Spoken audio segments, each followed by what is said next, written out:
네, 지난 시간에 함께 나눴던 부분입니다. 성경은 하나님의 말씀이죠. 하나님께서 이 성경을 통하여서 하나님이 누구이신지 어떠한 구원의 계획을 계획하시고 또 이루시는지를 성경을 통해서 우리에게 알려주셨습니다. 하나님께서 직접 우리에게 말씀을 주실 수도 있지만 특별히 1600년의 그 긴 시간 동안에 참 그 다이내믹 역사적인 또 어, 그 시대적인 부분들 하나님께서 또 그것을 통해서 우리에게 다 다양한 각도로 왜냐하면 성경의 그 받는 사람들은 시대도 다르고 또 환경도 다르고 지역도 다르고 배경 다르기 때문에 여러 가지 말씀을 통해서 그 말씀이 나의 말씀으로 받을 수 있잖아요. 그래서 40명의 기자분들, 성경을 쓴 저자분들을 통해서 다양한 매체를 통해서 또 1189장이라는 방대한 양, 언어도 히브리어, 헬라어, 아람어, 그 2930명의 등장인물, 66권의 성경책, 그 수많은 주제들과 1551곳의 지명을 통해서 하나님께서 우리에게 주시는 가장 중요한 꼭 필요한 말씀들을 우리에게 주셨습니다. 그 특별히 성경을 어떤 역할을 하느냐? 성경 우리에게 구원의 길잡이가 되시죠. 성경을 통해서 우리는 믿음으로 말미암아 구원에 이르는 지혜가 있게 합니다. 성경은 결국은 예수 그리스도, 우리의 구원자 되신 예수 그리스도를 우리에게 예표하고 있죠. 알려주고 있습니다. 또 확인해주고 있습니다. 그래서 그 성경을 통해서 우리는 구원을 받을 수가 있습니다. 물론 우리가 지난 시간에 말씀드렸지만 성경을 처음부터 끝까지 모든 걸 다 알아야 되는 것은 아니에요. 하지만 그 성경 안에 구원의 진수가 다 들어있고 어떤 말씀을 통해서도 구원의 은혜를 이룰 수 있는 것이 또 성경의 신비이죠. 성경은 성화의 시작과 끝입니다. 성화가 뭐죠? 우리가 예수님을 닮아가는 것. 구원을 받은 이후에 그 전에 없었던 구원의 은혜가 우리에게 임하고 새로운 영이 깨어나고 그리고 이제 새 생명이 시작이 되는 거죠. 영적으로 부활을 합니다. 그러면 이제는 새로운 하나님의 자녀로 재생산이 돼야 되겠죠. 자라야 됩니다. 우리 하나님의 자녀가 되었기에 하나님을 더 닮아가야 됩니다. 예수 그리스도를 닮는 방법이 뭐죠? 성경을 통해서. 요한복음에 보면 말씀이 곧 예수 그리스도이시잖아요. 우리가 말씀을 잘 깊이 묵상하고 깨닫고 또 믿고 고백할 때에 그것이야말로 우리가 예수님을 닮아갈 수 있는 방법이 됩니다. 그 목적으로 성경을 하나님께서 우리에게 주셨죠. 그 외에도 다양한 목적들이 있지만 이 두 가지 가장 중요한 목적이 있습니다. 자, 그런데 그것을 위해서는 우리가 꼭 인정을 해야 되는 것이 있어요. 뭐죠? 성경은 하나님의 말씀입니다.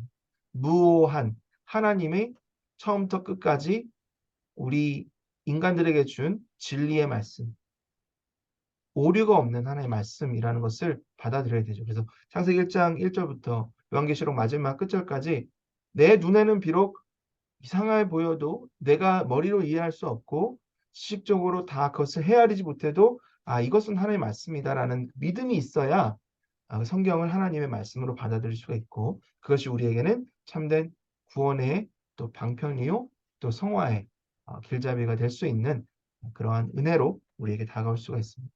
자, 이것이 우리가 성경을 바라보는 기본적인 뷰입니다. 우리의 관점이고요. 자, 그러면 성경의 구조는 어떻느냐? 성경은 두 파트로 나눠 있습니다. 구약과 신약. 구약 39권, 그리고 신약 27권. 39, 27. 쉽죠? 39, 27 더하면 66권. 자, 구약 39권 중엔 율법서 5권, 모세오경이라고 하죠. 역사서, 이제 출애굽한 이스라엘부터 하나님의 그 경고에도 불구하고 타락해버린 이스라엘의 그런 역사들, 그리고 시가서, 시죠, 시, 그리고 위즈덤, 어떤 하나님의 지혜가 담긴 그런 책들, 그리고 선지서, 대선지서, 소선지서 17권. 대선지서라고 하는 것은 대가 뭐 더 위대한 선지자냐 그건 아니고 분량이 많다는 의미죠. 그래서 분량이 많은 5권의 책과 분량이 비교적 적은 소선지서 12권. 예, 그렇게 해서 39권입니다. 그리고 우리가 신약 성경으로 넘어가면 사복음서에서 마태, 마가, 누가, 요한 4명의 저자가 쓴 예수님의 그 탄생과 죽으심, 예, 그리고 부활에 대해서 담고 있는 사복음서, 그리고 교회의 탄생, 우리가 오늘 그리고 지난 시간에 했던 사도행전, 그래서 사도들의 어떤 전도 사역들, 그리고 그 안에 역사하시는 성령님의 행전을 우리가 보는 거죠. 그리고 그 이후에 바울이 쓴 서신 14권과 다양한 저자들이 쓴 공동서신 7권, 그리고 마지막 예언서 요한계시록, 사도 요한이 쓴 요한계시록, 그래서 27권, 이렇게 우리가 성경을 66권 정경이라고 말을 합니다. 자, 그럼 이제 성경을 구약과 신약을 어떻게 연관을 시키느냐? 따로 떨어진 두 파트가 아니라 사실 한 파트예요. 그 한 파트를 묶어주는 것이 무엇이죠? 바로 우리의 구세주 대신, 우리의 주인 대신 예수 그리스도입니다. 구약은 하나님께서 천지를 창조하시고 그 다음에 인간들이 타락해서 죄로 이제 끝나요. 이제 거기서는 사실 모든 게 끝나지만 하나님이 거기서 끝내시지 않고 이제는 구원하시는 그런 우리에게 은혜를 주셨죠. 그것을 언약이라고 하죠. 그래서 어, 창세기 3장 15절에 보면 너의 후손, 여자의 후손에서 이제 그때부터 벌써 구세주를 우리에게 약속을 해주십니다. 그리고 그 사역을 위해서, 그러한 역사를 위해서 하나님의 자녀들을 택하세요. 하나님의 일꾼들. 그 첫 번째가 뭐 노아라고 볼 수도 있고요. 하나님이 언약을 제대로 구원 언약을 세우신 하나님의 종은 아브라함이 커버넌, 아브라함의 언약. 그때 이제 너를 통해서 온 인류가 구원을 받는다, 축복을 받는다라는 그런 약속을 해주시죠. 그때부터 계속해서 아브라함, 이삭, 야곱, 요셉 이런 식으로 결국 쭉쭉쭉 내려가다가 다윗의 후손 누구예요? 예수 그리스도. 이제 예수 그리스도를 통해서 그 약속이 성취가 됩니다. 이제 모아졌죠? 그럼 그것을 바탕으로 이제 뻗어 나가는 거예요. 이제 언약이 완성이 되고 그 언약의 완성을 통해서 이제는 진짜로 하나님이 약속하신 인류 구원의 역사가 이제는 시작이 되는 거죠. 그래서 확장돼 나가는.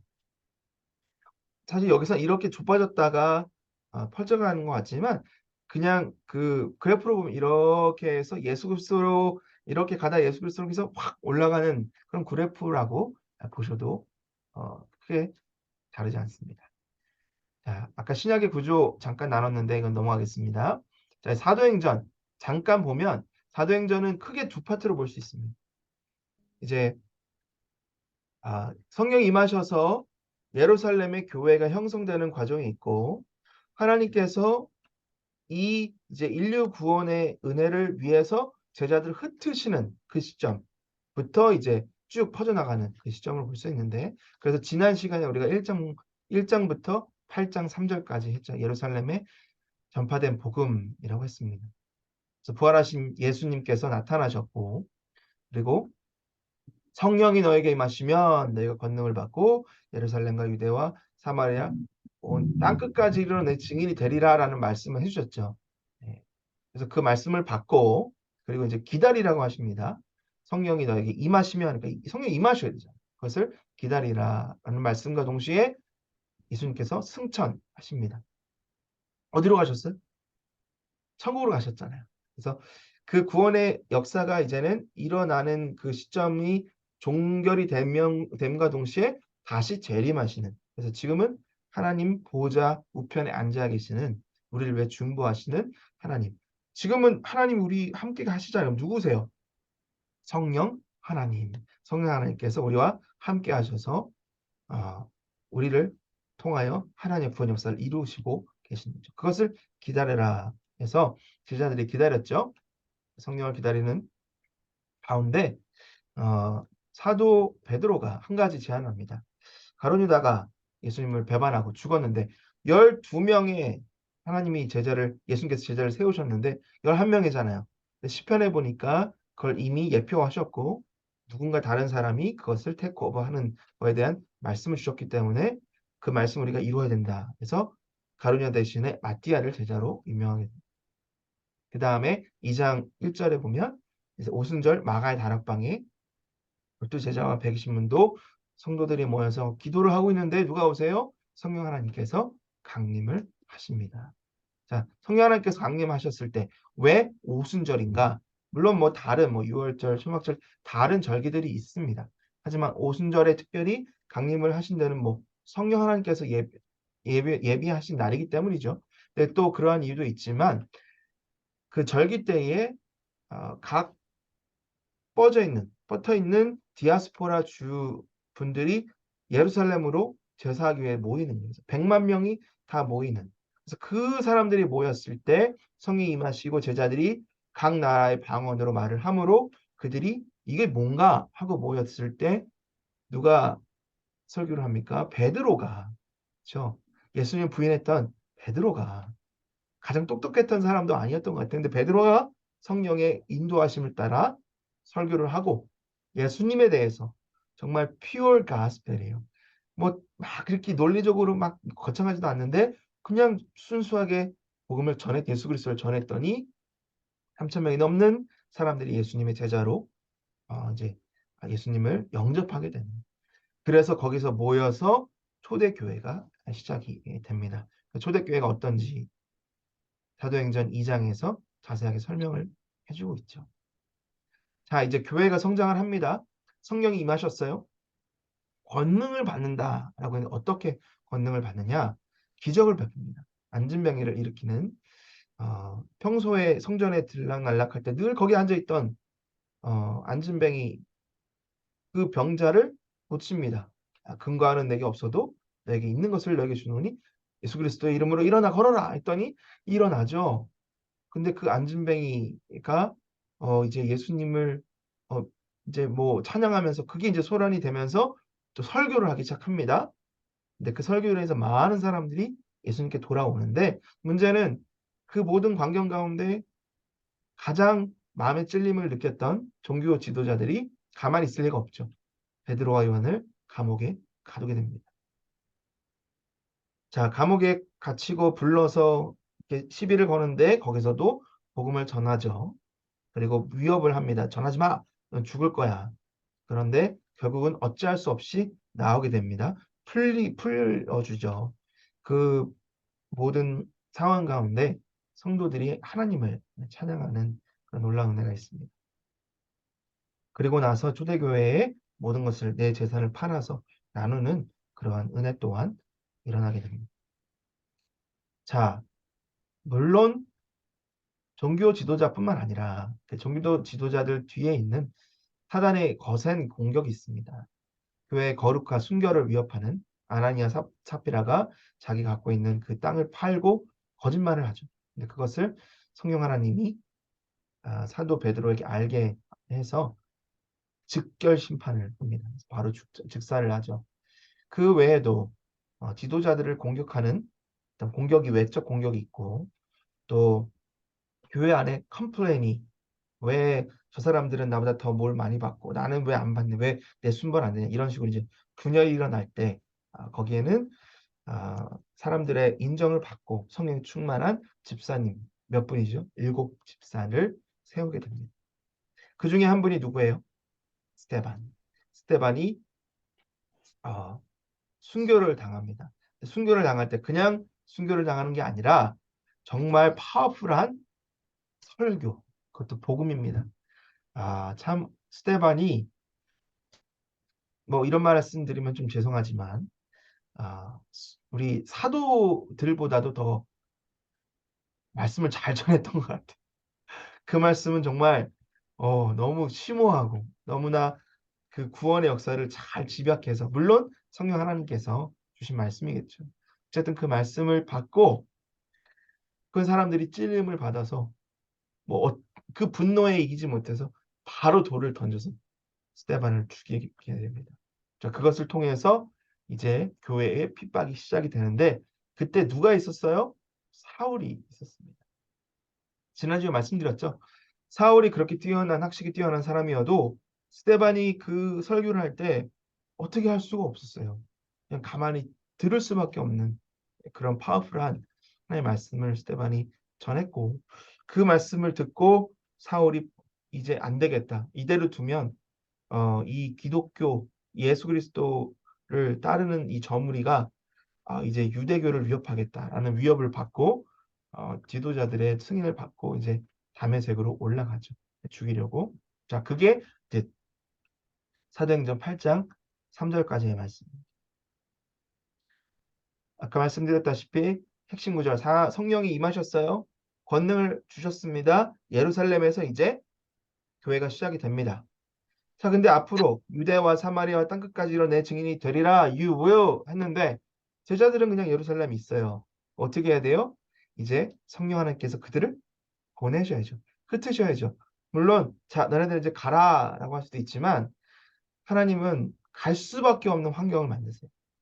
그리고 그 우리 지금 이 초대 교회 때부터 계속해서 종교의 역사를 보면 뭔가 참 안정적이고 평안하고 이럴 때는 부흥이 그렇게 일어나지 않습니다. 박해가 심할 때 뭔가 암울하고 정말 성령 하나님이 역사하지 않은 것 같은 하나님 정말 침묵하시고 버리시는 것 같은 그런 때에 갑자기 뭔가 불길이 확 치솟는 이때가 바로 그런 때죠. 스테반이 죽고 박해가 시작되는 또 종교개혁도 그런 때 1518년에 종교개혁이 시작되면서도 갑자기 그렇게 시작이 됐는데 물론 그 전에는 다 하나님의 이 준비하심이 있죠. 하지만 모든 게 잘 우리가 준비해서 되는 것이 아니라 결국은 부흥의 역사는 결국은 구원의 역사는 성령 하나님께서 역사하신다, 주관하신다. 우리가 지금 이곳에 내가 살고 있는 이 땅에 부흥을 주십시오라고 해도 하나님이 주시길 원하셔야 주시는 거예요. 우리 눈에 안 보여도 우리가 보이지 않는 땅에 어느 한 곳에서 정말 기적과 같은 그런 부흥이 일어날 수도 있습니다. 결국 우리가 성령 하나님의 인도하심을 구하며 우리가 성령 하나님의 축복의 통로, 구원의 통로가 되기를 겸손한 마음으로 바랄 그럴 필요도 있겠죠. 지금 사도행전에서 그런 것들을 잘 보여주고 있습니다. 자, 이제부터 유대와 사마리아에 전파된 복음을 한번 볼 텐데 교회의 확산입니다.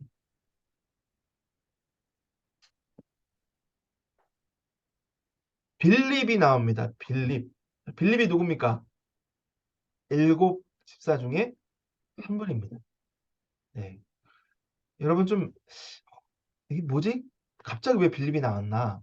왜 사도가 아니라 왜 바울이 아니라 빌립이 나왔나? 이것 또한 성령 하나님이 역사하시는 거죠. 빌립이란 분이 아, 더 이상 예루살렘에 살 일이 없었어요. 예루살렘에 핍박이 오면서 성도들이 모이지 못하잖아요. 우리 집사님들 그 당시에 일곱 집사님들의 역할은 행정입니다. 가난한 사람들 주고 뭐 물론 가르치는 일도 했지만 근데 더 이상 이제 교회가 모이지 못하는 상황에서 그분들이 이제 뭘 해야 될까요? 나가서 복음 전해야죠. 그렇죠? 이제는 진짜 본인들이 갖고 있는 받았던 사명들을 감당하는데 그 중에 한 분 빌립 집사님이 말한 것이 아니라 이 빌립 집사님의 사역을 구체적으로 가르치겠습니다. 사마리아 빌립 집사님이 사마리아로 가게 됩니다. 사마리아로 가는데 그 당시에 아무도 사마리아에 하나님의 말씀을 받을 거라고 생각을 하지 못했어요. 어, 자, 4절에 보면 그 흩어진 사람들이 두루 다니며 복음의 말씀을 전할세 빌립이 사마리아 성에 내려가 그리스도를 백성에 전파하니. 무슨 얘기냐면 두루 다닌 거예요. 그 중에서도 빌립은 사마리아로 간 겁니다. 물론 하나님께서 빌립에게 나와 사마리아로 가라라고 한지는 몰라요. 하지만 적어도 이 상황에서는 빌립이 사마리아 성으로 내려갔다. 왜 내려갔을까요? 지역적으로 예루살렘이 높은 곳에 있습니다. 사마리아는 좀 더 낮은 곳에 있어요. 그리고 그것은 남쪽에 있습니다. 예루살렘 북쪽에 있고. 자, 그런 상황에서 자, 볼까요? 무리가 빌립의 말을 듣고 행하는 표적도 보고 한 마음으로 그가 하는 말을 따르더라. 6절에 그렇게 되어 있습니다. 7절에 많은 사람에게 붙었던 더러운 귀신들이 크게 소리를 지르며 나가고 또 많은 중풍병자와 못 걷는 사람이 나으니 그 성에 큰 기쁨이 있더라. 그 누가 사마리아에 예수 그리스도를 구주로 믿고 큰 기쁨이 있을 거라 생각을 했을까요? 하지만 성령 하나님은 아셨습니다. 그렇죠? 그래서 그 예비하셨습니다. 자, 그 중에서 마술을 행하던 시몬이라는 사람도 예수님을 믿게 되는데 중요한 것은 자, 이제 사마리아에 예수님을 믿는 사람들이 생겼다는 것을 예루살렘 교회가 듣고 베드로와 요한을 보냅니다. 그리고 성령 받기를 기도하니까 성령이 내렸어요. 근데 이 성령을 내리는 모습을 보고 시몬이라는 마술을 행하던 사람이 이건 무슨 종류의 마술인가? 하고 이 능력을 가지고 돈으로 살려고 합니다. 베드로가 그것을 꾸짖고 저주를 내리죠.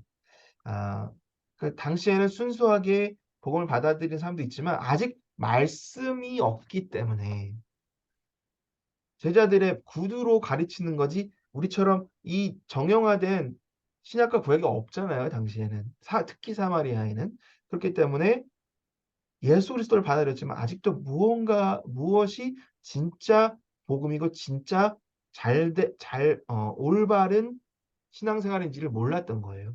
그래서 성경은 우리에게 중요합니다. 성경 말씀을 제대로 아는 것이. 기복신앙이라는 것도 있잖아요.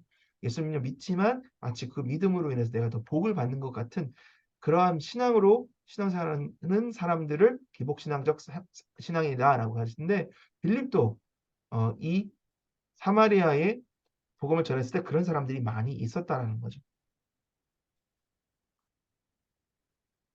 자, 빌립의 전도 여행을 잠깐 보면 이제 사마리아로 제가 아까 아래쪽이라 했는데 북쪽입니다. 예루살렘이 있고 저 위쪽 갈릴리 바다. 우리 성지순례 갔다 오신 김성일 쌤 잘 아시죠? 예루살렘이 남쪽에 있으면 갈릴리 바다는 저 북쪽에 있는데 예수님께서 예루살렘에서 성경에 보면 그 맞아요. 갈릴리 올라가실 때 사마리아를 가야겠노라라고 하시잖아요. 그렇죠? 그래서 그 사마리아 중간에 보통 사람들은 피해서 갑니다. 이 유대 광야 쪽으로 그래서 피해서 가는데 빌립은 사마리아로 직접 들어간 거예요. 그래서 거기서 갔다가 이제 성령님께서 다른 데로 가라라고 말씀하십니다. 그래서 2번으로 갔다가 아래 보시면 3번이잖아요. 다시 내려와요. 다시 내려와서 가사로 내려갑니다. 가사로 내려왔다가 거기서 누굴 만나요? 이디오피아 내시를 만납니다. 그래서 거기서 만나고 나서 성에 갑자기 빌립을 낚아채가지고 그렇죠? 낚아채서 다른 지역으로 떨어뜨리고 그러고 나서 거기서 가이사르로 올라가는 그런 그리고 나서는 나중에 사도행전에서 보면 어, 한참 지나서 사도 바울을 가이사르에서 만나서 예언을 그 딸들을 통해서 하는 그래서 어찌 보면 빌립이 그렇게 놀라운 이 부흥의 역사를 이루고 나서는 담임 목사님께서도 몇 번 설교를 하셨었는데 성령 하나님이 저쪽 가라 하면 가는 거예요. 다 놔두고. 그러고 나서 갑자기 또 아무도 없는 그 광야에서 내시를 만나서 거기서 복음을 전하고 또 성령 하나님이 그를 낚아채서 딴 데 떨어뜨리고 또 거기서 가서 가이사랴 아무도 그 사이에 어떤 일이 있었는지 몰라요. 뭔가 성령 하나님이 또 역사하시는 하지만 이 부흥의 역사 또 구원의 역사 안에서 빌립이 주인공이 되지 않죠. 철저히 성령 하나님의 인도하심을 따라가는 빌립의 모습을 보게 됩니다. 자, 빌립이 이제 가사로 내려가라라는 말씀을 따라서 내려갑니다. 근데 거기는 광야이기 때문에 누가 있는지 몰라요. 근데 거기에서 하나님이 예비하신 에디오피아 내시를 만나게 됩니다. 자, 이게 사도행전에서 회심한 예수님을 영접한 최초의 이방인입니다. 교재를 사셨을 텐데 교재에 보면 에디오피아에 대한 얘기가 없는데 에디오피아가 굉장히 중요한 나라예요. 지금도 북아프리카에서 유일하게 기독교 중심 국가로 굳건하게 서 있는 나라입니다. 에디오피아가 또 뭘로 유명하죠? 커피로 유명한데 물론 뭐 그것은 우리가 뭐 기독교적으로 중요한 것은 아니지만 에디오피아는 그런 학설이 있습니다. 솔로몬 왕을 누가 만나러 옵니까? 시바 여왕이라는 여왕이 만나러 오는데 거기에는 그런 게 없지만 그 역사적으로 보면 뭐 그렇다고 그래요. 제가 뭐 연구한 건 아니니까 솔로몬과 시바 여왕이 서로 좋아했나 봐요. 그래서 아들을 낳았습니다. 그래서 아들이 에디오피아의 첫째 왕이었다. 그 무슨 얘기예요, 그러니까? 에디오피아는 half 주예요. 그렇죠? 그냥 그 아프리카 사람이 아니라 어찌 보면 반유대인이었다라는 뭐 그런 것들을 찾아볼 수가 있었습니다. 그래서였는지 그 나라가 그 당시에부터 기독교가 쭉 된 건 아니에요. 그리고 기독교 역사는 사실 기독교가 공인된 300년대 이후, 4세기 이후부터 에디오피아에서 볼 수가 있습니다. 그렇지만 이러한 배경이 있었기 때문에 아마 하나님께서 에디오피아라는 나라를 지금도 기독교 중심 국가로 세우셨지 않을까라고 성경학자들이 이야기를 하는 거죠. 어쨌든 에디오피아의 내시, 이것도 굉장히 중요한 내시입니다. 왕을 바로 앞에서 섬기는 내시가 이사야 성경을 읽고 있다가 그 뜻을 몰랐을 때 빌립이 그것을 풀어주고 그것이 바로 예수 그리스도다라고 해서 믿고 거기서 바로 세례를 주는, 이방인에게 세례를 주지 않는데 처음 세례를 주게 되는 그런 아주 구원의 역사 가운데 중요한 사건의 시작이 됩니다. 그러니까 어찌 보면 이방인의 그 회심의 첫 번째 회심자는, 회심을 일으킨 사람은 사도 베드로가 아니에요. 저 빌립 집사님입니다. 여기 계신 우리 집사님들 아, 비전을 품으시고 내가 집사인데 뭐 그게 아닙니다. 하나님이 역사하시면 직분 다 상관없습니다. 우리가 하나님이 이끄시는 곳에서 놀라운 하나님의 일을 이루실 줄 믿습니다. 자, 그 다음에 이제 9장으로 넘어갑니다. 그래서 빌립은 갑자기 사라져 버려요. 그리고 이제 사울이 등장을 합니다. 사울이 누구예요? 바울입니다.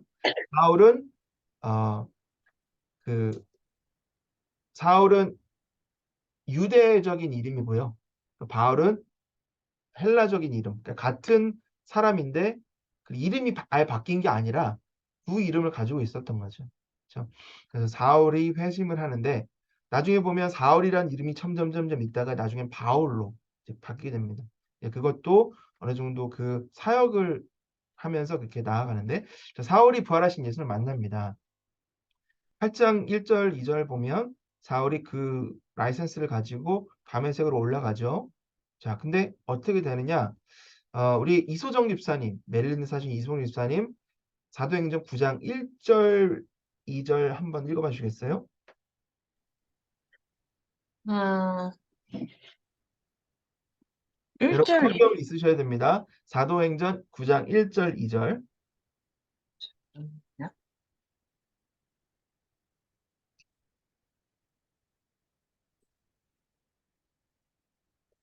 사울이 주의 제자들에 대하여 여전히 위협과 살기가 동등하여 대제사장에게 가서 다메섹 여러 회당에 가져갈 공문을 청하니 이는 만일 그 도를 따르는 사람을 만나면 남녀를 막론하고 결박하여 예루살렘으로 잡아오려 함이라.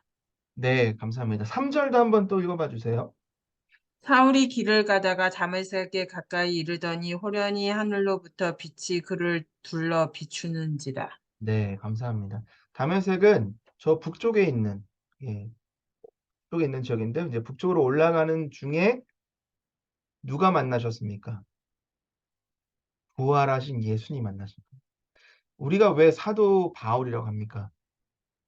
바울은 예수님이 살아계실 때 같이 없었던 사람이죠. 부활하신 예수님을 직접 만났기 때문에 사도라고 부르는 거죠. 물론 굉장히 짧은 시간이었지만 예수님을 직접 만났기 때문에 사도라고 부르는데 부활하신 예수님 빛으로 나오셨어요. 근데 눈이 멀어버렸습니다. 자, 그러고 나서 사울아, 사울아, 내가 어찌하여 나를 박해하느냐? 그랬더니 주여 누구시니까 내가 박해하는 예수라. 그리고 나서 시대로 들어가서 내가 행할 일을 너가 가르칠 거다라고 하셨죠. 그러고 나서는 누가 사울을 만납니까? 아나니아라는 예수님의 제자가 만나게 됩니다. 중요한 것은 사울의 그 명성이 얼마나 셌으면 예수님께서 아나니아에게 나타나서 자 이제 사울을 가서 너가 할 일을 가르쳐 주라 했더니 예수님 무슨 소리 하세요? 그가 어떤 사람인지 아세요? 라고 하면서 답을 하는 거죠. 그래서 나중에 보면 좀 지나고 나서 바울이 예루살렘으로 들어갔을 때 사람들이 다 무서워합니다. 왜 안 그렇겠어요?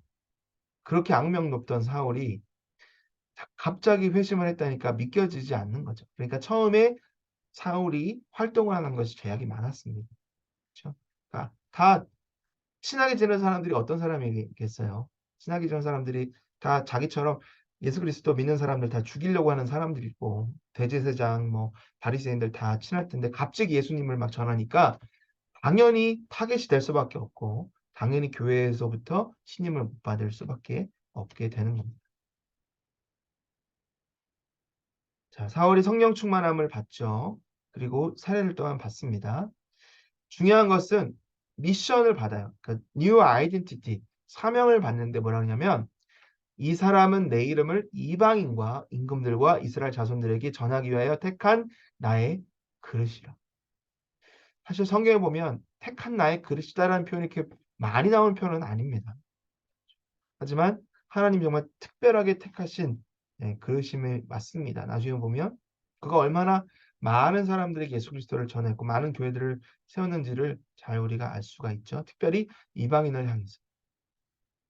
사울이 다메섹에서 복음을 전합니다. 자, 잠깐만. 다메섹에서 복음을 전했다? 무슨 얘기죠? 그가 죽이려고 했던 그 사람들에게 나아가서 내가 예수님 받았다. 나와 같이 복음을 전하자. 뭐 이렇게 말했는지 몰라요. 어쨌든 상관없어요. 그냥 바로 그 자리에서 예수님을 전하기 시작한 겁니다. 결국은 성령이 충만해서 인생이 바뀌고 새로운 아이덴티티를 받고 바로 예수님의 그릇으로 시작을 한 거죠. 이제 예루살렘으로 돌아와서 예루살렘에서도 거를 하기 시작합니다. 자, 그러면 그 다음에 유대인들 중에서도 그래도 사울을 믿는 사람들이 있었어요. 그래서 죽이라고 하자 그 제자들이 그를 광주리에 담아서 성벽 창문으로 달아내려 피신시켜 주었습니다. 여기 보면 이 그 광주리에 담아 성벽 창문으로 달아내려 피신시켜 주셨다 이렇게 얘기했는데 저도 성지순례 다녀왔거든요. 그래서 성지순례 가이드 목사님이 이런 얘기를 막 하셨어요. 이런 것 때문에 이렇게 하셨다는데 사실 너무 많이 들어가 제가 잊어버렸습니다. 근데 아마도 그때 광주리 이렇게 달아 내릴 정도로 성벽이 높지 않았다라고 말씀하셨던 것 같아요. 예, 그래서 그러한 지형으로 해서 이제 내려왔고 결국은 피신을 할 수가 있었죠. 그래서 그가 잠시 피신해 있는 동안에 누가 등장합니까? 이제 베드로가 등장을 하는 거죠. 베드로가 등장을 하는데 중요한 것은 베드로가 그렇다 갑자기 등장한 것이 아니라 베드로가 계속 사역을 하고 있었던 거예요. 여기서 보시면 이제 베드로가 예루살렘에서도 그도 나아갑니다. 그도 아까 사마리아도 갔듯이 뭐 다른 데 갔는데 이제 루따로 갑니다. 어, 제가 좀 이따 그 맵을 한번 보여드릴게요. 루따로 가서 거기서 중풍병 들린 애니아를 만나고 자, 우리 권현석 집사님 9장 35절 42절 한번 읽어봐 주세요.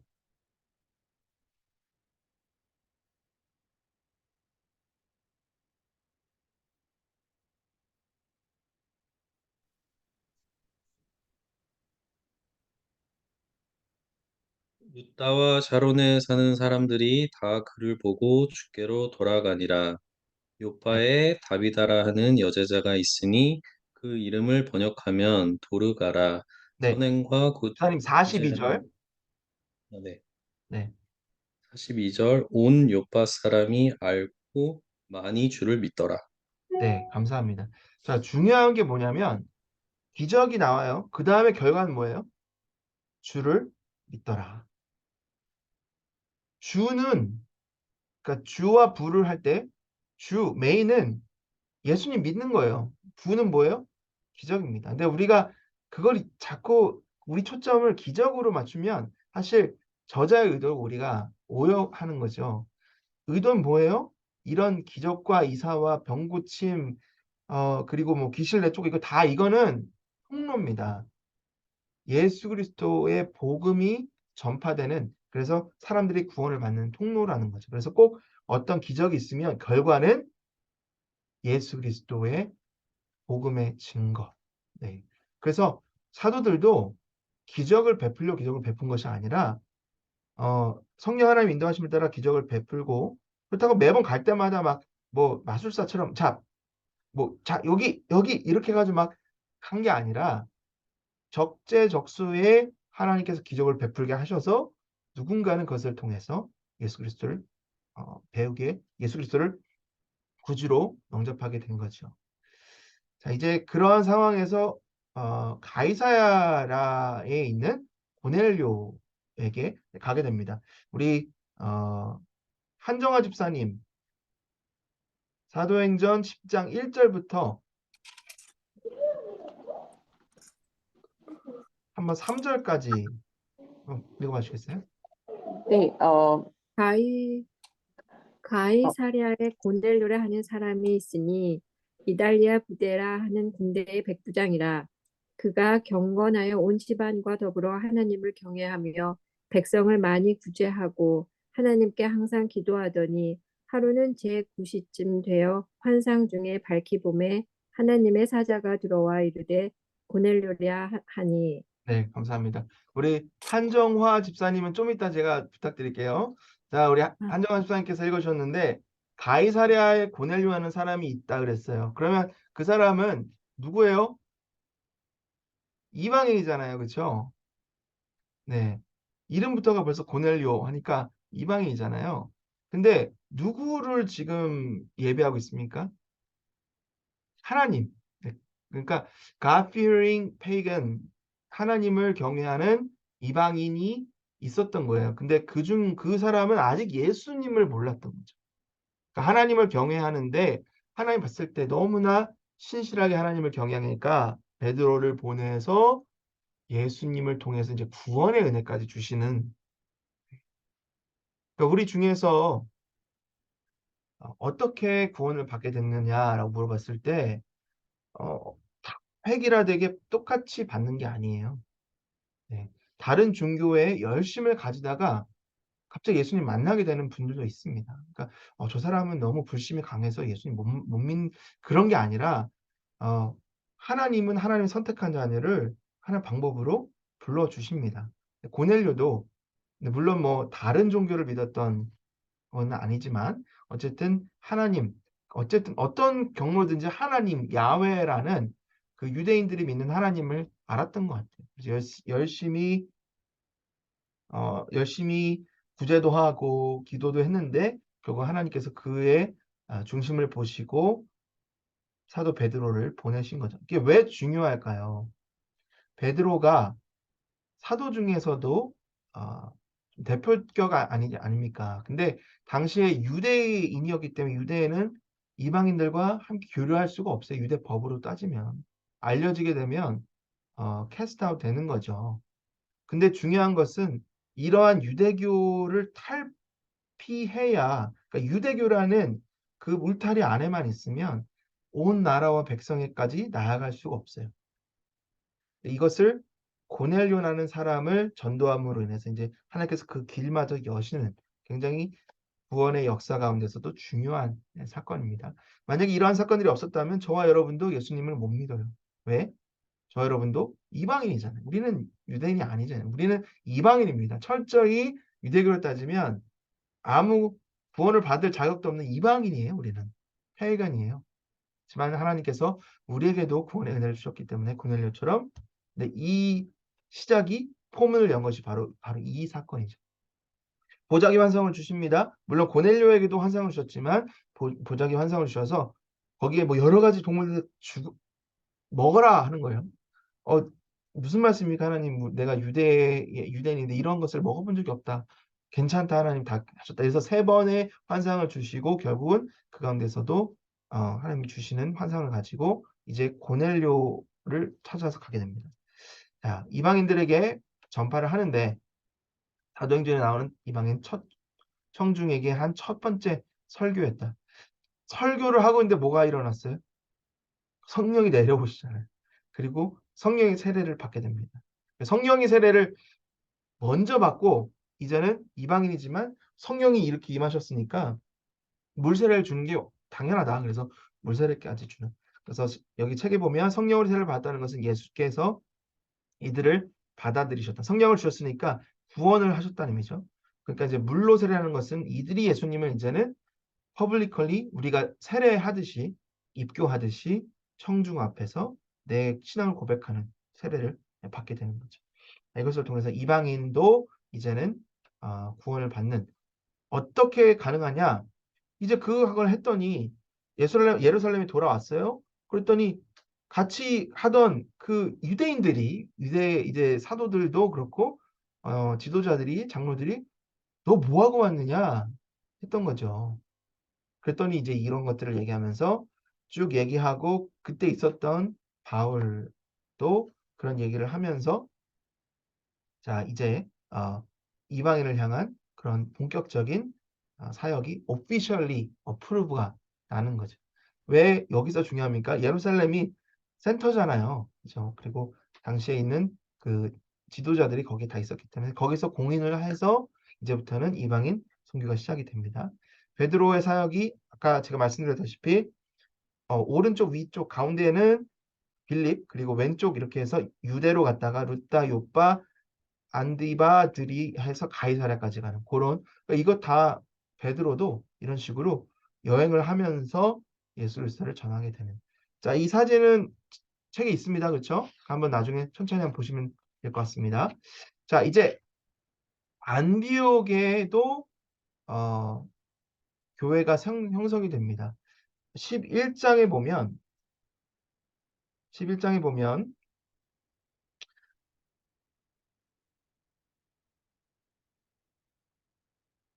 스데반이 환란을 받고 흩어진 자들이 어, 안디옥으로 가게 돼요. 베니게, 굽으로 좀 이따 이제 보겠지만 안디옥에 가게 됩니다. 그래서 유대인에게뿐만 아니라 안디옥에 있는 이방인들에게도 말씀을 전하기 시작해요. 그래서 거기서 이제 거기서 교회가 형성이 되는데 거기에서 형성된 교회가 이제는 어느 정도 형성이 되다 보니까 예루살렘 교회가 소문을 들은 거예요. 그래서 누구를 보냅니까? 바나바를 거기 보냅니다. 바나바. 이제 바나바가 등장합니다. 사도 바울로 세워준 사람, 바나바. 우리에게도 바나바 분들이 많이 계세요. 여기도 바나바 사역하시는 분들이 계시는데 바나바, 뭐죠? 권위자라는 뜻인데 착한 사람이었죠. 섬기는 사람. 나중에 보면 그 전에 보면 아나니아와 삽비라가 밭을 팔 때 누가 먼저 밭을 팔았어요? 바나바가 밭을 팔았잖아요. 그만큼 이전부터 경건했던 그리스도인입니다.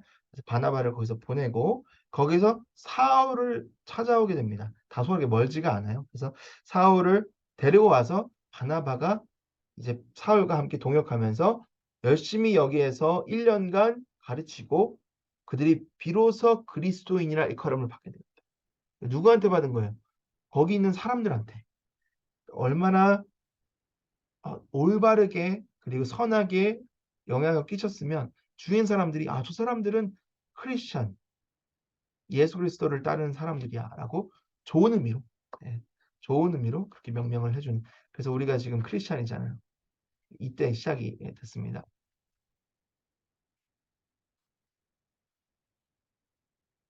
자, 여기 보시면 아까 말씀드렸다시피 안디옥이 위에 있죠. 그리고 구브로는 섬입니다. 여기가 많이 나올 거예요. 그리고 좀 위로 가면 다소. 바울이 다소 사람이죠. 다소 출신인데 그래서 거기에서 머물러 있던 바울을 데려가서 안디옥에서 합니다. 안디옥 굉장히 중요한데 안디옥은 수리아 지방, 여기 수리아라는 지명도 많이 나오는데 수도입니다. 큰 도시죠. 그리고 거기 앞으로 이 사도 바울의 예수님의 그 홈타운이 어디예요? 갈릴리 바다잖아요. 그렇죠? 갈릴리 바다 어디를 하시면 늘 갈릴리 바다로 돌아가시는 왜냐면 거기가 고향이시니까 똑같습니다. 바울도 안디옥이 중심이에요. 늘 어디 가면 안디옥으로 돌아오는 그런 모습들을 보게 되고 나중에 보면 예루살렘에 흉년을 들였을 때 이 사람들이 돈을 모아서 예루살렘에 돈을 보내주는 헌금하는 그런 마더 철치를 섬겨주는 그런 모습까지 보여줍니다. 자, 이때 또 헤롯이 핍박을 합니다. 계속 똑같아요. 부흥이 일어나면 거기에 늘 핍박이 있고 사탄의 역사가 있습니다. 헤롯이 야고보를 죽여요. 그러니까 첫 순교자가 누굽니까? 야고보 아니에요? 누구예요? 스테반. 스테반. 스테반이 먼저 죽었어요. 물론 집사님이. 근데 이제 사도 중에서 첫 번째 순교자는 야고보. 야고보 누굽니까? 베드로의 형인지 동생인지 아무튼 형제. 야고보가 죽습니다. 근데 그걸 죽였더니 지도자들이 좋아하는 거예요. 그래서 이제 박해를 직접 시작을 하게 되죠. 그래서 베드로를 잡아들입니다. 네. 그래서 탈출하지 못하던 16명의 군병들이 교대를 시켰는데 이게 중요합니다. 교회가 뭐를 해요? 그때 그를 위하여 간절히 하나님께 기도하더라. 그러니까 우리가 지금도 예수 그리스도를 전하는 분들 중에 박해가 아주 심한 지역에 있는 위험한 지역에서 계신 분들이 있어요. 우리가 뭘 해야 될까요? 그들을 위해서 기도해야 되겠죠. 그런 부분들이 벌써 2000년 전부터 있었던 일입니다. 그 일이 있은 이후에 헤롯이 죽음을 하게 되는데 헤롯이 어떻게 죽었을까요? 가이사랴라는 지방에 있었어요. 왜냐하면 베드로가 기적과 같이 감옥에서 풀려나고 그 이후에 헤롯이 가이사랴 지방으로 갑니다. 우리 성지순례 다녀오신 집사님 가이사랴 다녀오셨을 텐데 제가 가보니까 너무 아름다워. 그러니까 헤롯 왕이 거기 휴양지로 만들었는데 거기서 큰 극장이 있습니다. 극장에서 연설을 하니까 사람들이 와 천사의 목소리가 같다. 하나님의 목소리가 같다. 근데 하나님께 영광을 돌리지 않았어요. 그래서 하나님이 거기서 벌을 내리셔서 벌레에 먹여 죽는, 그래서 며칠 이후에 다 죽는 그런 사건이 기록이 되어 있습니다. 결국은 다 하나님께서 심판을 하시는 거죠. 이게 이 부분이고 이건 나중에 한번 보시면 좋겠습니다. 자, 그것을 이제 시작으로 본격적으로 사도 바울의 전도 여행이 시작이 됩니다. 13장부터는 중심 인물이 베드로에게서 바울로 옮겨가고요. 교회의 본부도 예루살렘이 아니라 안디옥으로 물론 아직까지 예루살렘 교회가 있어요. 그렇지만 본격적으로 이 사도행전에서 포커스하고 있는 것은 안디옥이라는 거 한번 참고 삼아 주시면 좋겠습니다.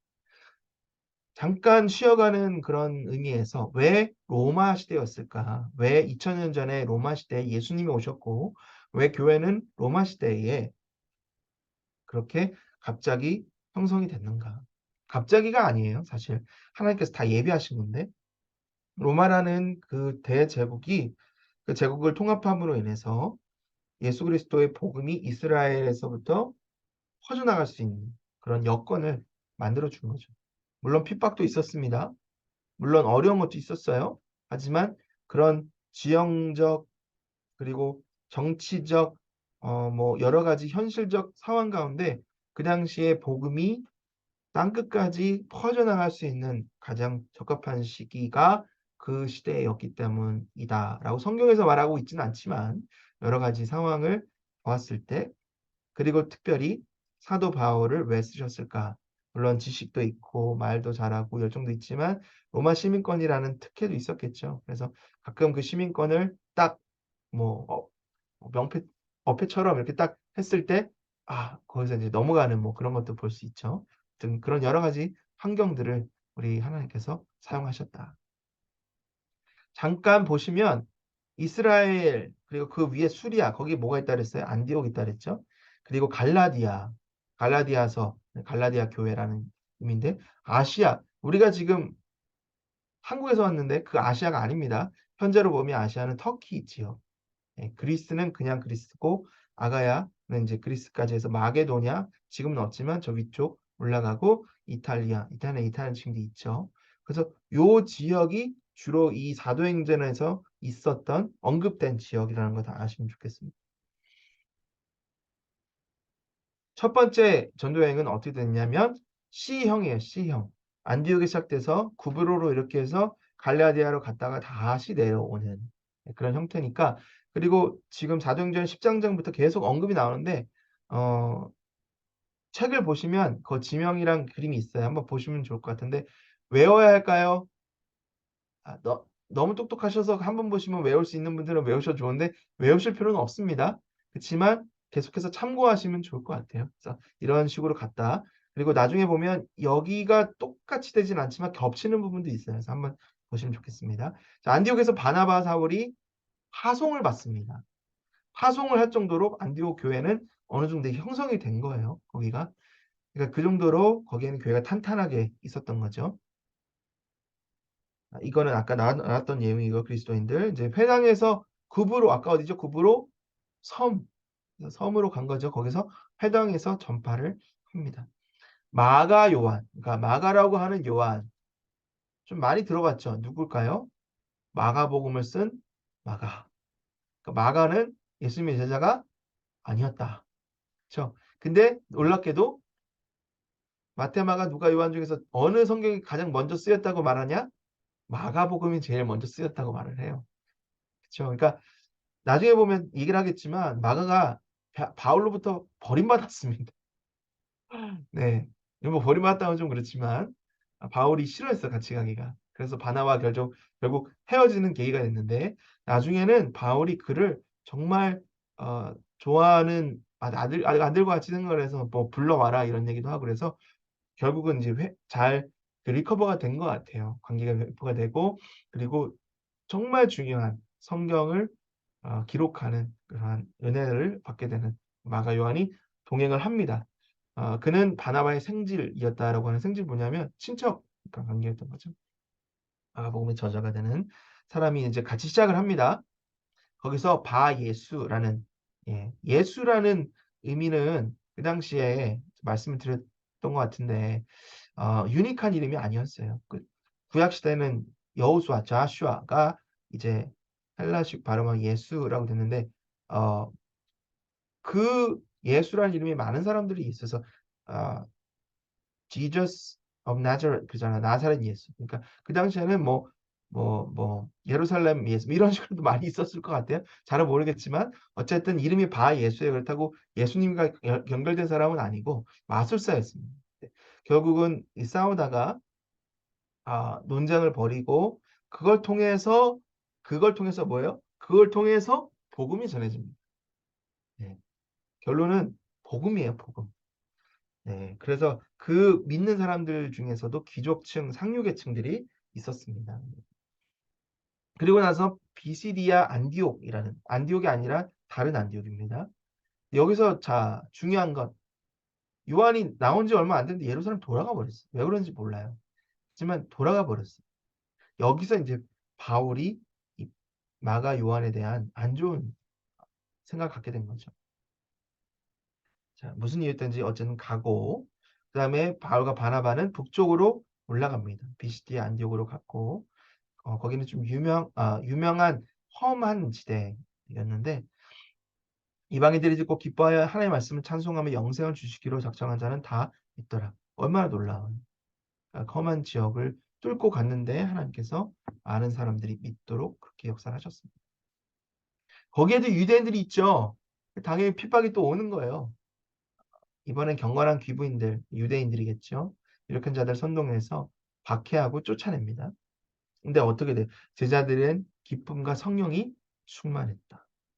그러니까 늘 박해받아도 따돌림 받고 매 맞아고 거의 죽을 위기가 있어도 성령이 충만해서 기쁨으로 그 사역들을 감당하는 우리가 지금 힘들고 어려운 것들 할렐루야 찬양하며 나아가는 걸 하나님 기뻐하십니다. 그 가운데 또 역사하시고 물론 어렵죠. 뭐 그들이라고 사람이 아닙니다. 뭐 이게 아니잖아요. 그들도 다 우리처럼 성정이 똑같은 사람이고 매 맞으면 아프고 잠 못 자면 피곤하고 배고프면 뭐 먹어야 되는 그런 사람들인데 그래도 성령 충만함으로 하나님의 인도하심을 따라 나아간 거예요. 하나님 그런 사람들을 사용하셨습니다. 이고니온으로 가서 거기서 회당의 가르침 무다한 무리가 무다한이 아닌 것 같은데 아무튼 많은 무리가 믿게 됩니다. 루스드라로 가면서 나면서부터 안증뱅이 된 자가 고침을 받고 그를 통해서 많은 사람들이 믿는데 한 가지 거기에는 제우스 신을 믿는 신전이 있는데 그래서 이 사람들이 제우스 신 현신이다.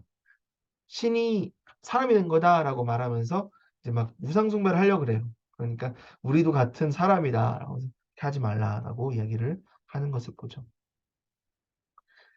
자, 그 다음에 바로 또 바울이 돌에 맞습니다. 근데 어, 거의 죽을 만큼 맞아요.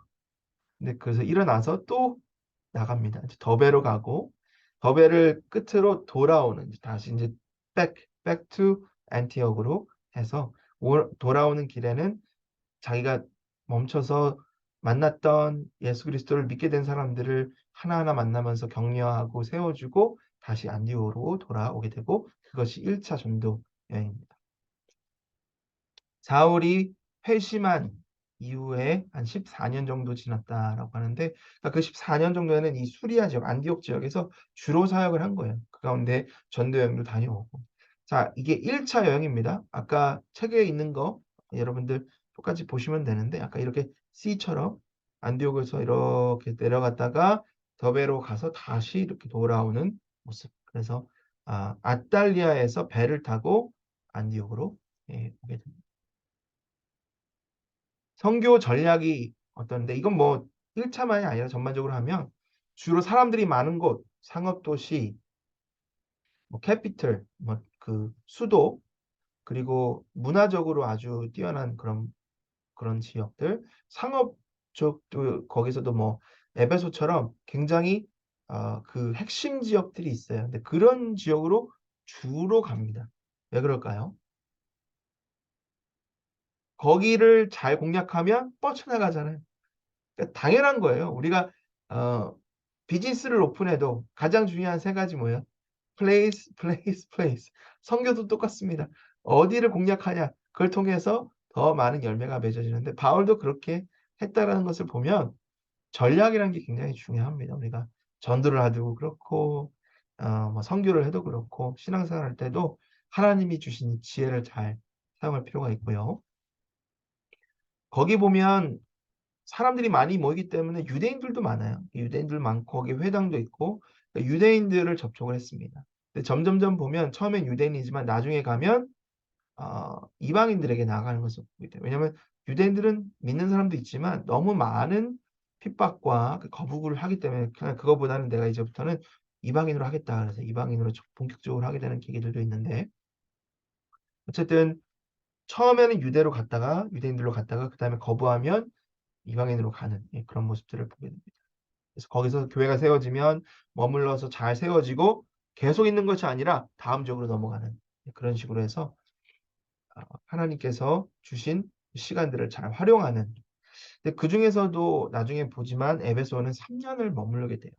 왜 그렇게 오래 했는지는 잘 모르겠지만 에베소가 그만큼 굉장히 중요했던 지역이었던 것 같습니다. 자, 이제 예루살렘 공의회가 있는데 이게 중요한 사건입니다. 뭐냐? 안디옥에 있는데요. 예루살렘에서 어떤 유대인들이 와요. 그러더니 너희들 예수 믿는데 너네들 유대인이 안 되면 너네들이 받은 구원 다 헛거야 라고 얘기를 하는 거죠. 그 이야기를 듣고 바울과 바나바가 안 되겠다 싶은 거예요. 왜냐하면 자꾸 예수 그리스도를 전하는 그런 전도자도 있지만 잘못된 가르침을 전하는 그런 그리스도인이 아니라고 하면 좀 어렵지만 약간 사이비 같은 그런 사람들이 있었던 거죠.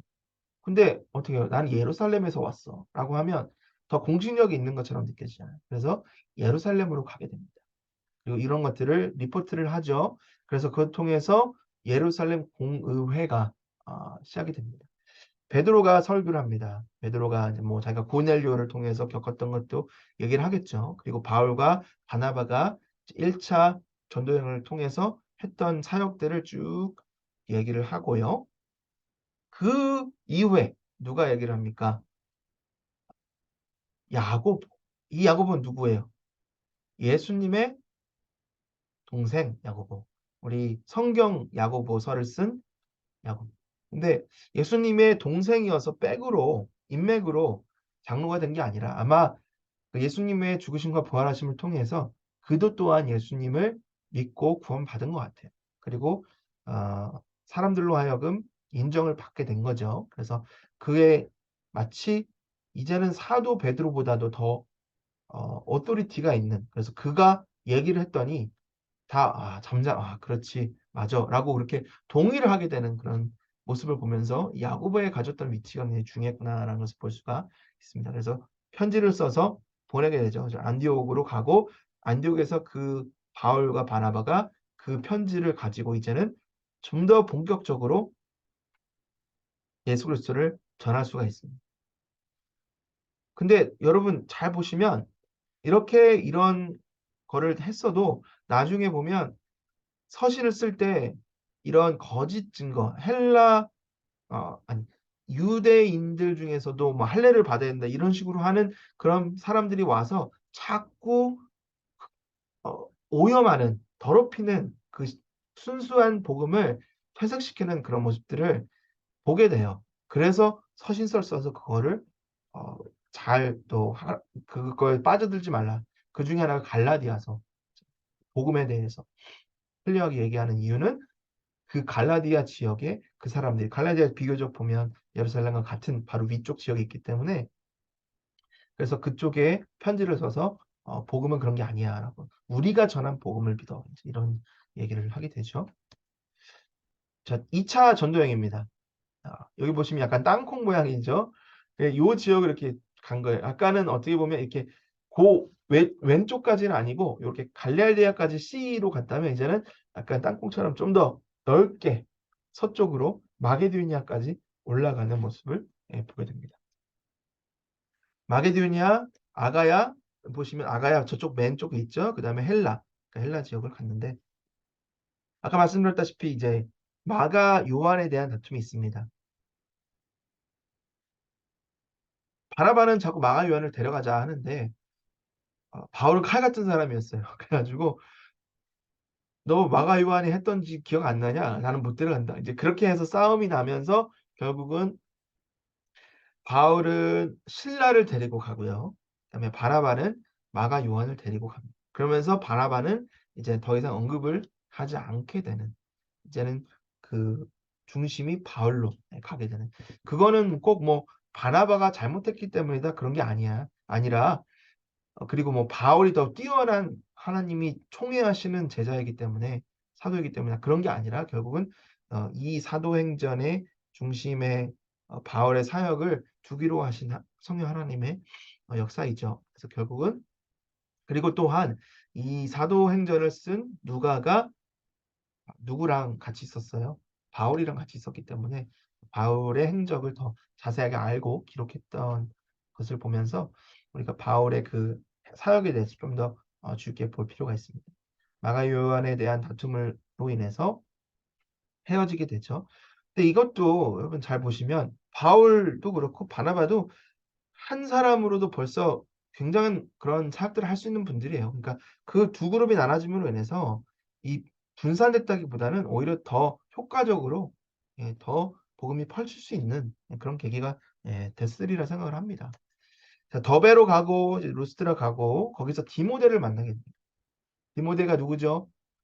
마치 바울은 결혼한 적이 없지만 아들과 같은, 디모데가 나중에는 에베소 교회를 맡게 되는 그러한 후계자의 역할을 합니다. 디모데는 헬라인이에요. 나중에는 할례를 받고, 왜냐하면 유대인들에게 나가야 되는데 할례를 받지 않으면 이방인이잖아요. 할 수 없으니까 할례를 받고 이제 시작을 하게 되는, 드로아로 가게 되고요. 거기가 이제 마게도니아, 아까 보셨죠? 저쪽 서쪽으로, 서북쪽으로, 원래는 아시아 여기 터키 지역 중간 쪽으로 가려고 했는데 성령이 막으셨어요. 밤의 환상으로 마게도니아 사람이 나타나서 와주십시오, 와주십시오라는 그런 환상을 보게 되고, 그다음에 이게 성령 하나님이 이쪽으로 이끄시는구나라고 해서 마게도냐로 가게 됩니다. 거기서 누가가 합류를 하는데, 어떻게 하느냐? 누가라는 이름이 나와서가 아니라 우리라는 말이 나오죠. 그때부터 갑자기 우리가 등장해요. 16장부터. 무슨 의미예요? 그때부터 이제 누가가 합류를 했다는 거죠. 그러니까 그때부터는 누가가 직접 보고 들은 것들을 이제 적은 것이라고 우리가 알 수가 있습니다. 바울이 처음 시작할 때는 신라만 했는데 거기서 디모데가 합류하고 또 누가가 함으로 인해 나중에 이 분들은 사도 바울이 굉장히 큰 조력자가 됩니다. 그리고 사도 바울이 감옥에 갇히고 뭐 박해를 피해서 갈 때 이쪽에 남아서 여기를 마무리하고 뭐 이렇게 해서 굉장히 이런 말 좀 하면 그렇죠. 점조지처럼 다 이렇게 효율적으로, 그래서 그 전도 사역도 굉장히 효율적으로 잘했던 것 같아요. 서로 동역하면서 협력하면서 이 사역의 끈이 끊어지지 않도록 하는 그런 역할들을 동역자들이 같이 해나가는. 빌립보로 가게 되는데, 우리 빌립보서도 있지만 빌립보로 가게 되는, 거기서 루디아라는 여인을 만나게 됩니다. 여성 사업가라고도 할 수 있는데 자주장사, 염류 기술을 가진 사람, 돈을 많이 벌었다고 해요, 당시에는. 그래서 이 루디아라는 사람을 여인을 만나서 이 여인의 조력을 통해서 이 빌립보에서 말씀을 전하고 나중에는 핍박 가운데서도 루디아가 많이 서포트를 하게 되는, 예. 그 중에 또 점치는 귀신 들린 여중이 아니라 여종을 만나게 되는데 이 귀신이 계속 며칠 계속 쫓아다니는 거예요. 그러면 이 사람이 예수님 전한 사람이다 하니까 귀찮아가지고 자 나가라 예수 그리스도를 이러면 쫓았는데 중요한 게 뭐예요? 점치는 사람이니까 이 여종을 통해서 돈을 버는 사람이 있잖아요. 그러니까 이제 돈벌이가 떨어진 거죠. 이제 사람들 선동해서 감옥에 갇- 갇히게 합니다. 거기서 중요한 일이 일어납니다. 빌립보의 그 감옥에 간수장이 있는데 그들이 밤에 신라와 바울이 갇혀 있는 중에 그 밤에 기도하면서 찬송을 하는 거예요. 근데 갑자기 지진이 일어나면서 문이 열리고 다 여기 셔클이 다 이렇게 풀리니까 간수장이 그걸 보고서 자살하려고 그러죠. 그랬더니 자살하지 마, 우리가 여기 있다. 그러면서 이제 선생이시여 우리가 구원을 받으려면 어떻게 됩니까? 그랬더니 이렇게 하는 거죠. 주 예수를 믿으라. 그러면 너와 내 집이 구원을 받으리라. 그래서 간수장이 그들을 데리고 집으로 가서 거기 있는 모든 사람들을 세례를 받게 합니다. 여기서 너와 내 집이 구원을 받는다. 자, 우리 장로교는 유아 세례를 하죠. 유아 세례를 할 때 그 근거가 되는 것 중에 하나가 이겁니다. 대목인데요.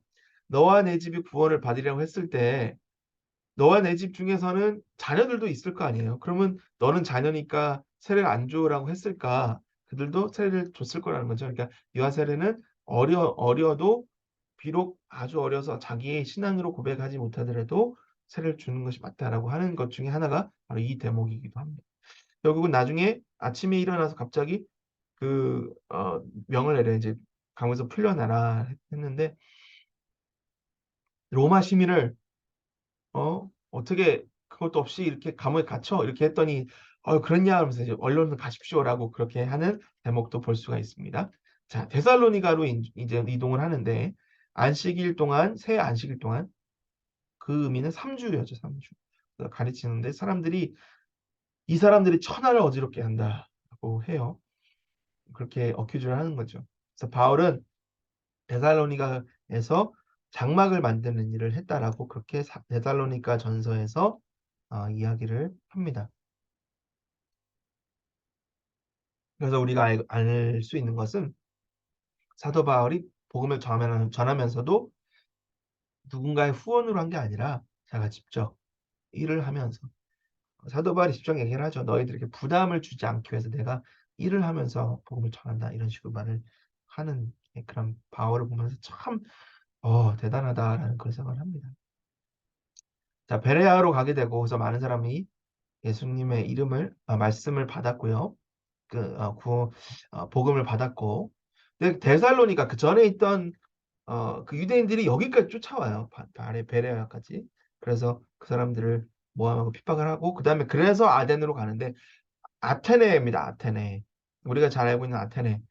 아주 큰 도시죠. 근데 거긴 지성의 중심지였다고 합니다. 이 사람들이 하는 건 밥 먹고 서로 논쟁하는 거예요. 그래서 새로운 지식을 전하는 사람들을 굉장히 중요하게 생각했던 갑자기 와가지고 예수 그리스도 우리 한 번도 들어보지 못한 하나님의 아들 예수 그리스도를 통해서 구원받는다라는 것을 들으니까 사람들이 갑자기 막 관심이 생기는 거죠. 그래서 듣기 시작하고 너희들이 알지 못하는 이 바로 예수 그리스도다라고 전해서 어떤 사람들은 그것을 받고 믿기도 하고 어떤 사람들은 도무지 너가 뭐 하는 얘기를 모르겠다고 해서 나중에 다시 와라 이렇게 말하는 사람들도 있었습니다. 거기서 이제 고린도로 가게 됩니다. 거기서 누굴 만납니까? 아굴라와 브리스길라. 중요한 것은 아굴라가 남편이에요. 브리스길라가 부인인데 아굴라 브리스길라가 여기서 만난 것이 아니라 계속해서 동역을 했던 것 같아요. 로마서, 고린도전서, 디모데후서에 보면 마지막에 아굴라와 브리스길라에게 문안하라라는 그런 대목들이 있거든요. 결국은 이 아굴라와 브리스길라가 이 부부가 사도 바울과 굉장히 밀접한 동역을 했던 조력자들이었던 것으로 나중에는 이 아굴라와 브리스길라가 아굴라가 어떤 사람을 가리키는데 그건 좀 이따 제가 말씀을 드리겠습니다.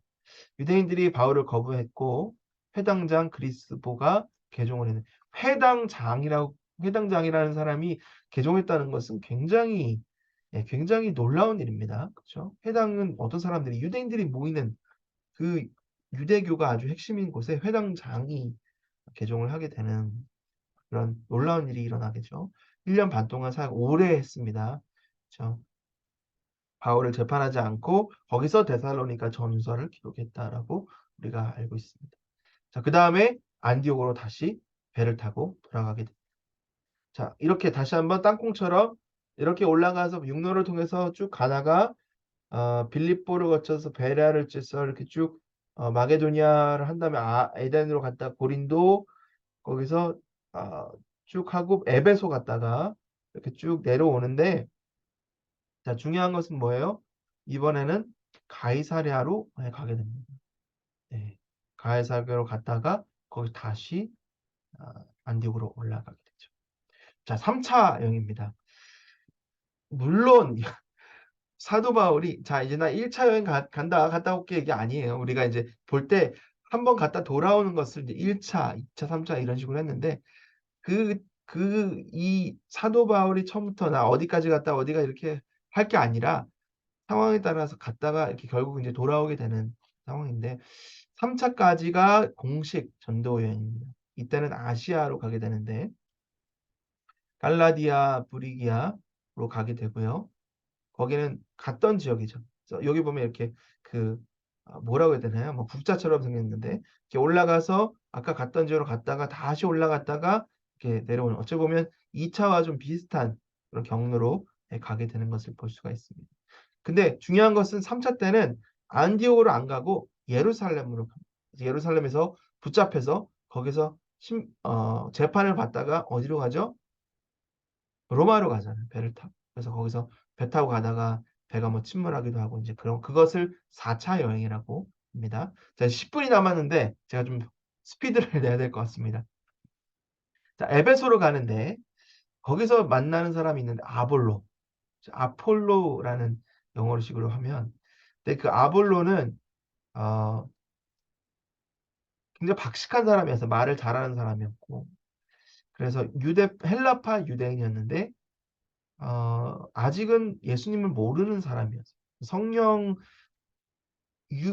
세례 요한의 물 세례는 알지만 성령의 세례는 예수 그리스도를 믿고 받는 성령 세례는 몰랐던 거죠. 구원에 대한 그 은혜를 아직 받지 못한 사람. 근데 그가 브리스길라와 아굴라를 통해서 복음을 듭니다. 사도 바울이 아니에요. 아굴라와 브리스길라를 통해서 말씀을 받고 예수 그리스도를 구주로 영접하고 그가 갖고 있던 그 구약의 어떤 모든 지식과 이해와 언변과 이걸 통해서 이 에베소 교회에 굉장히 큰 부흥을 일으키는 그런 조력자가 됩니다. 요한의 제자들이 성령을 받는데 요한의 제자 여기 누구입니까? 요한? 세례 요한. 사도 요한이 아니라 세례 요한. 그들은 뭐만 아는 거예요? 세례 요한의 그 세례만 아는. 그러니까 죄 사함, 그 회개만 알지 구원에 대한 예수 그리스도의 구원에 대해서는 몰랐던 사람들이 성령을 받게 됩니다. 바울이 회당에서 더 이상 가르칠 수가 없어서 두란노 서원. 서원이라고 하는 것은 영어로 따지면 약간 뭐 짐 같은 그런 의미인데 그냥 하나의 장소였던 것 같아요. 어떤 그 건물 같은 그런 구조. 그건 정확히 어떤 것을 했는지는 잘 모르겠지만 이름이 두란노.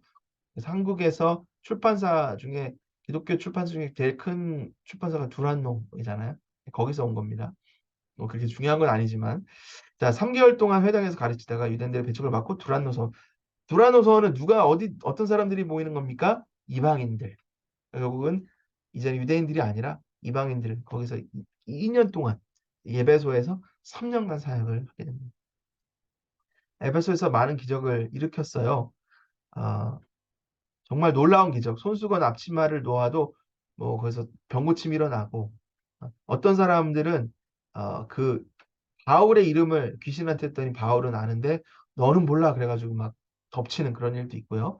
사람들이 감명을 받고 우상의 그런 숭배를 버리면서 마법 책들을 불태웠는데 그 값어치가 50억 원 되는 그 정도 값어치가 됐다. 네, 그러니까 놀라운 그런 부분들이 있었던 거죠. 그 놀라운 일이 있었을 때 그걸 싫어하는 사람들도 당연히 있었겠죠. 그러니까 핍박들이 일어납니다. 그래서 이제 이동을 하고 디모데와 에라스도를 마게도냐로 보내고 여러 가지 일들을 하게 되면서 이제 아까 말씀드렸다시피 데메드리오가 에베소에서 소요를 일으킵니다. 아데미라는 그 신의 아주 숭배의 본산이었는데 그 아데미 여기는 아데미를 숨기는 이 사람이 아데미를 못 믿게 한다 이렇게 이제 누명을 씌워가지고 물론 당연히 누명은 아니에요. 그렇죠? 누명은 아니지만 아데미를 공격하는 그런 건 아니었죠. 어쨌든 그래서 결국은 복음을 천하를 어지럽히는 그런 걸 씌워가지고 마게도냐로 가게 됩니다. 그래서 고린도에 3개월 있으면 로마서를 쓰게 되고 자 보시면 로마서를 여태 썼다는 것은 아직 아직 네, 지금 담임 목사께서 왔다 가셨습니다. 아직 이 사도 바울이 로마에 방문을 안 했다는 거죠. 아직 안 갔잖아요, 그렇죠? 그러니까 내가 너에게 가길 원하지만 아직 가지 못한다. 이런 얘기를 하는 이유가 왜 그래요? 아직 로마에 안 가봤기 때문에 이게 아직은 이 지역에서 살고 있는 사역들이 많기 때문에 아직 가기를 원하지만 아직은 내가 길을 못 갔지만 이제 복음이 이런 거다. 근데 그럼에도 불구하고 이미 교회가 있었다는 건 뭐예요? 사도 바울은 안 갔지만 다른 사람들은 이미 가서 거기에 예수님을 믿는 사람들이 있었다라는 얘기죠. 그렇죠? 사도 바울이 모든 걸 한 게 아니라 사도 바울도 하고 다른 제자들도 했다는 것을 우리가 알 수가 있습니다. 드로아로 가고 유두고가 졸다가 3층에서 떨어져 죽어요. 얼마나 예수님 우리도 예배하다 갑자기 누가 죽으면 어떻게 돼요? 큰일 나죠. 안 되죠, 당연히. 근데 그런 일이 실제로 일어난 거예요. 그래서 사도 바울이 그를 살립니다. 그게 또 계기가 돼서 더 많은 사람들이 예수님을 받게 되는. 자, 이제 밀레도에서 이렇게 다시 갔다가 돌아옵니다. 돌아오는 길에 에베소 교회 장로들에게 미리 편지를 보내요. 근데 갈 때 이제 예루살렘으로 가게 돼요. 근데 많은 사람들의 그 예언을 통해서 경고를 받음으로 예루살렘으로 가지 말라라고 해요. 근데 결국은 갑니다. 자, 가서 이제 두로에 갔다가 예루살렘으로 가지 말는 경고가 있었고 가이사랴로 가서 거기서 누굴 만나요? 빌립을 만납니다. 그래서 빌립의 4명의 딸이 있었는데 다 프로페티스예요. 그 프로펫이 선지자잖아요. 그 여선지자였어요, 4명. 그래서 그 여선지자들이 거기 가면 이제 뭐 결박을 받고 이런 것들을 하는데 그럼에도 불구하고 이제 예루살렘으로 내려가게 됩니다. 그래서 거기서 예루살렘으로 가서 붙잡혀서 거기서 감옥에도 있다가 또 가이사랴로 갔는데 가이사랴에서 또 2년간 되게 되는 그런 식으로 해서 이제 4차 여행은 예루살렘에서 배를 타고 이제는 로마로 갑니다. 자, 로마로 왜 갈까요? 왜 로마로 갈까요? 사도 바울이 뭐라 그랬냐면 내가 항소한다. 근데 누구한테 항소하냐? 시저에게. 그러니까 로마의 황제에게 내가 항소한다. 왜? 나는 로마 시민인데 억울하다는 거죠.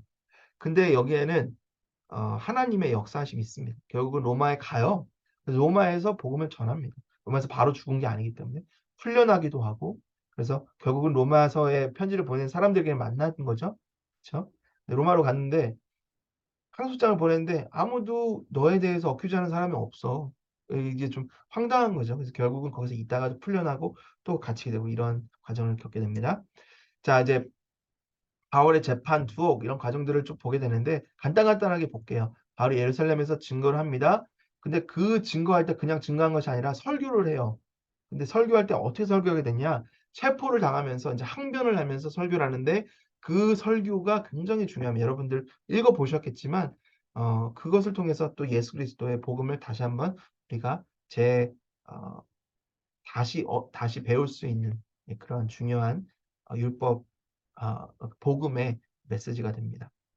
자, 그리고 백성 앞에서 변호하고 천부장 앞에서 변호하고 이렇게 계속해서 설교를 하게 되는 거죠. 근데 아주 뭐 프렌들리한 그런 환경이 아니라 막 죽여 이런 환경에서 하니까 뭐 좀 위축될 수 있지만 그렇지 않았어요. 담대하게 예수 그리스도를 정하는 것을 보게 됩니다.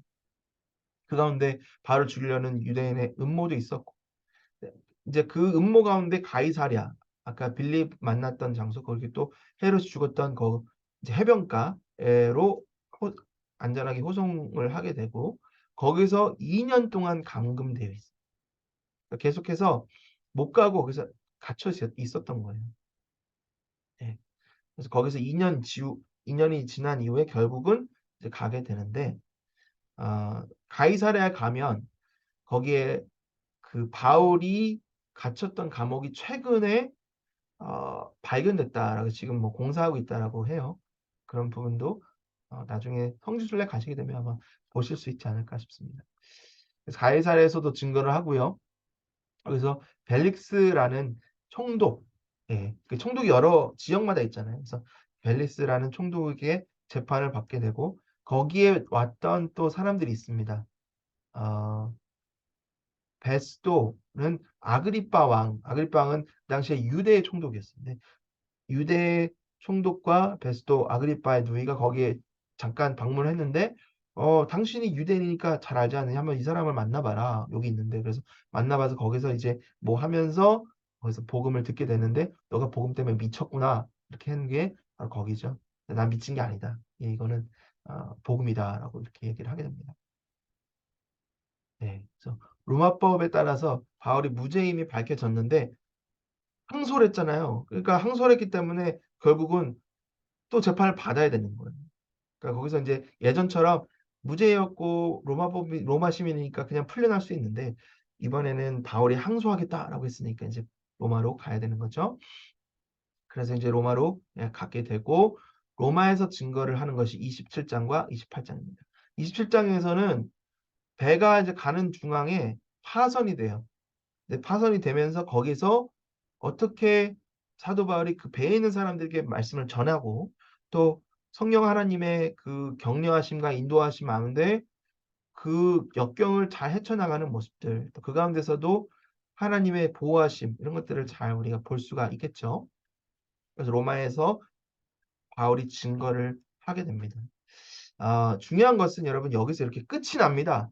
근데 왜 끝이 날까요? 저번에 말씀드렸지만 아직 바울의 사역이 끝난 게 아니에요. 그러니까 이때까지 누가가 기록을 한 거죠. 그러니까 바울이 죽어서가 아니라 이때까지 사역을 했기 때문에 멈춘 거고 그 이후에 사역도 있는데 그것들이 이제 성경학자들이 여러 가지 뭐 그 위에도 풀려났다 다시 했다 뭐 어디서 죽었다 이런 설들이 있는데 결국은 그것은 이제 우리가 천국을 가게 되면 사도 바울과 만나서 담소 나누면서 또 그런 얘기도 들을 수 있지 않을까 싶습니다. 자, 1차 토크 석방 뭐 이런 부분들 한번 나중에 제가 좀 이거 한번 보내드릴 수 있을 것 같은데 책에도 있고요. 어, 서신서를 쓸 때 각 뭐 옥중 수서시니까 어느 곳에서 썼다 이런 것들이 내용을 한번 비교하다 보면 다 나옵니다.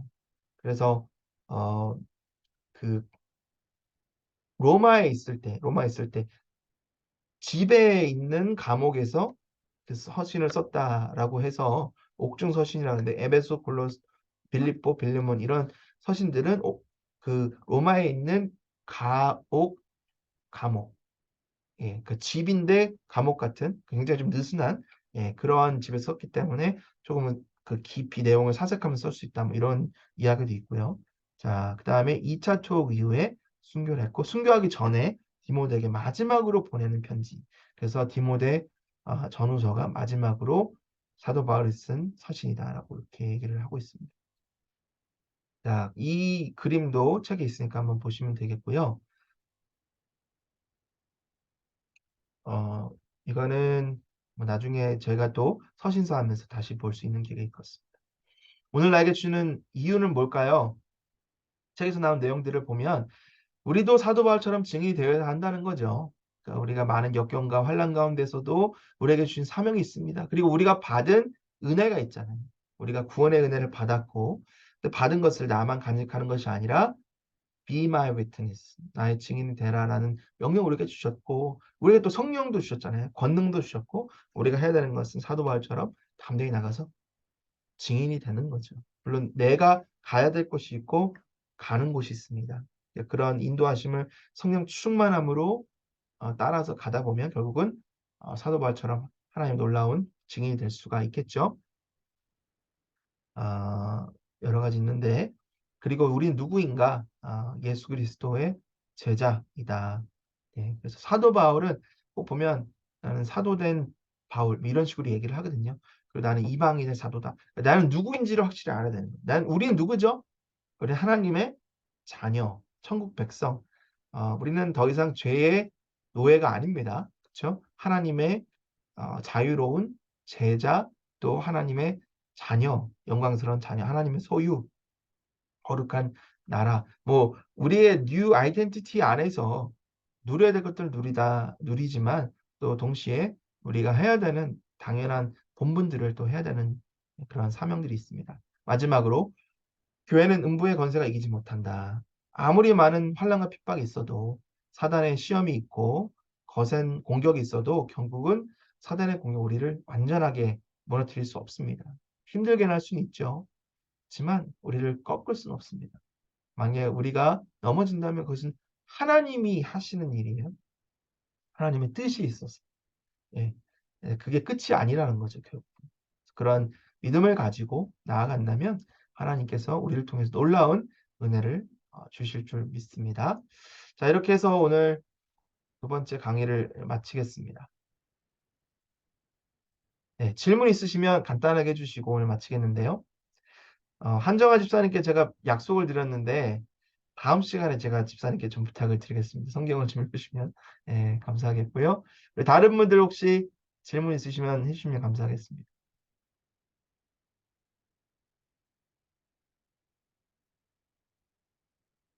없으신가요? 네. 없으시면 우리 신보람 집사님 계신가요? 네. 네, 한번 기도 부탁드리겠습니다, 집사님. 하나님 아버지 감사합니다. 오늘도 말씀으로 도전받게 해주시고 말씀으로 은혜 받게 해주셔서 감사합니다. 하나님 말씀을 따르는 삶을 살 수 있게 해주시고 그 삶 안에 비전을 갖고 살게 해주실 것을 기도합니다. 하나님 또 다음 시간까지 준비 잘 하게 해주시고 말씀으로 풍성한 한 주가 되기를 기도합니다. 이 모든 말씀 예수 그리스도의 이름으로 기도드렸습니다. 아멘. 아멘. 감사합니다. 다음 시간에 우리가 뭐를 하죠? 다음 시간에 굉장히 중요한 겁니다, 우리. 네, 로마서. 예. 뭐 사실 원래 로마서를 한 주만 하는 게 아닌데, 로마서는 제 개인적으로 꼭 한 주를 하고 싶었어요. 네, 왜냐하면 로마서가 성경에서 가장 중요한 책이다라고 말할 수는 없어요. 모든 책이 다 중요하지만 로마서를 통해서 우리가 받을 수 있는 은혜가 참 많습니다. 그리고 그 내용들을 간단하게 그냥 훑기에는 너무나 깊은 하나님의 그 은혜들이 있기 때문에 다음 시간에 로마서를 한번 쭉 같이 보았으면 좋겠는데 뭘 해야 될까요? 로마서를 한번 읽어봐 주시고 가능하시면 한 번이 아니라 두세 번 읽어봐 주시면 사실 두세 번 읽는 것만으로도 우리가 쉽게 이해할 수는 없지만 그래도 많이 한번 읽어보시면 많이 도움이 될 것 같습니다. 저도 많이 준비해서 여러분들과 많은 은혜 나누도록 하겠습니다. 예, 수고하셨습니다. 다음 주 수요일 뵙겠습니다. 감사합니다. 감사합니다. 수고하셨습니다.